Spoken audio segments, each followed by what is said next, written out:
Hi guys, good morning. Magandang umaga pala sa mga kababayan natin sa Pilipinas. No? Nandito kami sa Gdansk, Poland sa Carda Station. Ito. Um, Galing kami sa yard, pupunta kami ngayon sa Old Town, mamamasyal kami. Ang oras nga pala dito 8:45 ng umaga, no? Mga plus 7 kung Philippine time. So yung train na inaantay namin.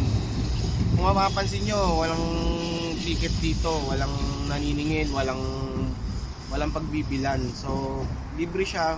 Kung gusto mo magbayad, meron tong mga machine, pwede mo i-tap yung mga card, pwedeng mong laglagan ng barya.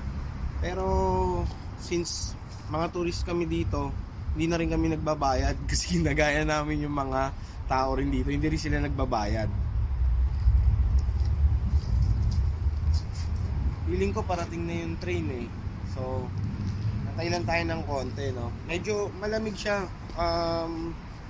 10 degrees, pero dahil may araw ngayon, ilang araw na nag-uulan, kaya naman kung tutuusin.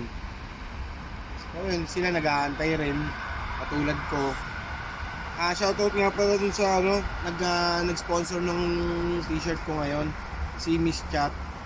Meron siyang mga parenta ng mga sasakyan sa mga mag-outing, sa mga team building, yung mga hatid sundo sa airport, pwede kontakin nyo lang siya. So Miss Chat nga pala yung niya. PM nyo lang din kami kung gusto nyo mag-rent ng sa Manila, from Manila to any point of Luzon. Tsaka nagbigay nga pala Adidas. Tapos kay Mama Heidi sa Germany, no, Guten Morgen. Regalo nga pala niya to. So sponsor lahat ng suot ko, pero lang sa brief na pinulugulugan ko sa Natasha.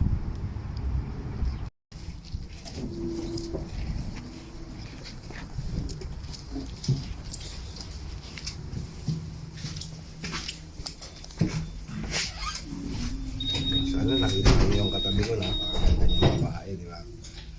Dito na nga pala kami sa train.